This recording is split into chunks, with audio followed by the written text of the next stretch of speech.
Bonjour cher terrien, bonjour Will. Bonjour à tous. À qui avons-nous l'honneur? Bon, alors aujourd'hui on va dire un mot sur Furiosa. Et il va falloir faire vite parce que tout s'enchaîne là. Via Acolyte a déjà commencé, on a une nouvelle bande-annonce fort sympathique pour Alien Romulus, et il y aura Sans un bruit jour 1 dans très peu de temps. Oui, c'est pas une période de vache maigre, c'est sûr. Ah, c'est ça. En plus, ça fait 3 fois qu'on réécrit cette foutue critique pour correspondre à notre format express et qu'on n'y arrive pas. C'est toujours trop long. Alors je te propose un truc. On donne chacun notre avis général, on détaille les points forts et les points faibles, et puis merci, au revoir. Ok, ça marche. Et alors attention cher terrien, parce qu'on va spoiler sans pitié, hein. Il y en a déjà qui ont vu le film 5 fois, alors on va pas se faire prier. Bon, qui commence? Je sais pas. Bah vas-y. Non, toi. Oh bon, si on commence comme ça, on va pas y arriver, hein. On fait ça à pierre, feuille, ciseaux? Bah, on peut pas. Pourquoi? Bah, t'es sur la lune. Ah oui, merde. Bon, j'y vais alors. Je t'en prie. Alors, tout d'abord, cher terrien, sachez que j'ai aimé le film. Pour tout vous dire, un Fury Road 2 ne m'aurait pas déplu. Mais c'était un pari risqué, hein, parce qu'il faut rappeler que le film n'a pas si bien marché que ça au cinéma, et qu'en parallèle, il a acquis une base de fans très solide qui aurait sans doute vu d'un très mauvais œil un Fury Road en moins bien. Donc l'idée d'un film assez différent m'a paru évidente, sans compter que ça s'inscrit assez bien dans la continuité de la saga, rien que la trilogie originale étant constituée de 3 films ayant tous leur personnalité. Par ailleurs, j'ai trouvé toute la première partie du film très sympathique, audacieuse dans le sens où elle oblige le spectateur à patienter assez longtemps avant de voir la vraie star en action, le tout en nous permettant de voir qui est l'antagoniste principal du film et comment il fonctionne. Enfin, il m'a semblé que les scènes d'action étaient une nouvelle fois une réussite, proposant nombre d'originalités comme ces attaques de parachutistes sur un énorme porte-guerre, scène qui fait largement écho à celle des motos dans Fury Road. Une scène intense et à tiroir dans laquelle Furiosa commence à tirer son épingle du jeu. Reste un rythme en dents de scie qui pourra rebuter certains spectateurs, mais un vrai spectacle quand même, et un film ambitieux qui ne s'embarrasse pas des codes habituels du blockbuster moderne.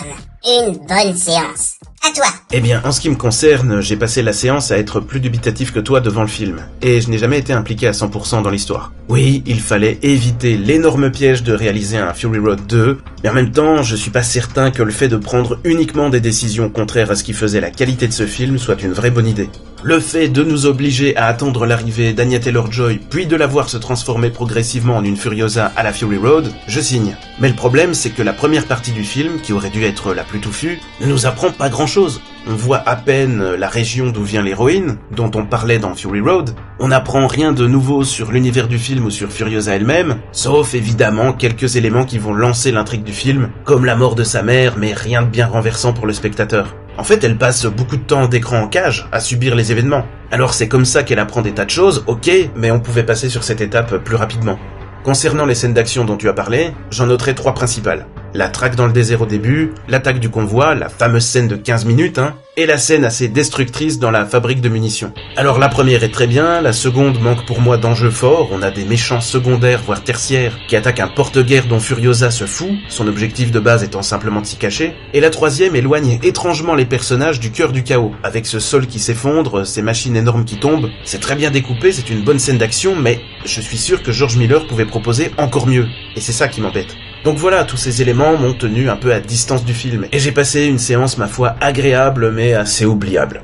J'ajoute quand même que je suis pas du tout d'accord avec les critiques qui font de Furiosa un film moche, en toc, mais j'avoue que les environnements numériques et certaines doublures sont ici trop voyants, prennent trop de place et sont parfois mal incrustés. Heureusement, l'esthétique générale sauve tout ça, notamment quand on retrouve des décors réels en majeure partie, comme à Petroville par exemple, et au global, on n'est pas du tout sur un rendu final médiocre, faut pas déconner. C'est juste décevant quand on se rappelle à quel point Fury Road avait mieux géré cet aspect il y a presque 10 ans.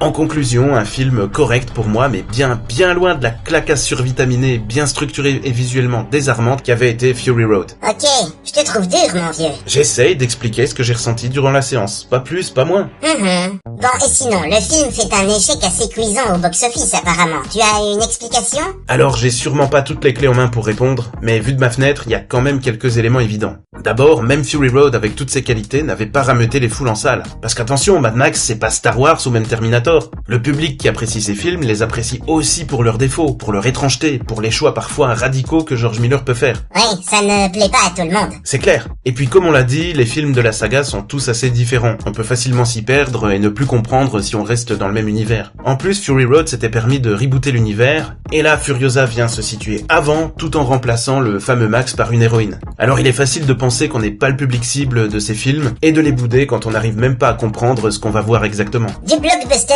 de cinéphile quoi, qui casse tous les codes sans se soucier des retombées. C'est à peu près ça. Mais les retombées, parfois on les sent passer. C'est même inévitable qu'un film radical soit plus difficilement apprécié en masse. Je vois. Bon dommage quand même, hein. Ceci dit, il vaut bien mieux aller voir ça plutôt que Godzilla X Kong ou je sais pas quoi, hein. Ah alors là, y a aucun doute. Ouais.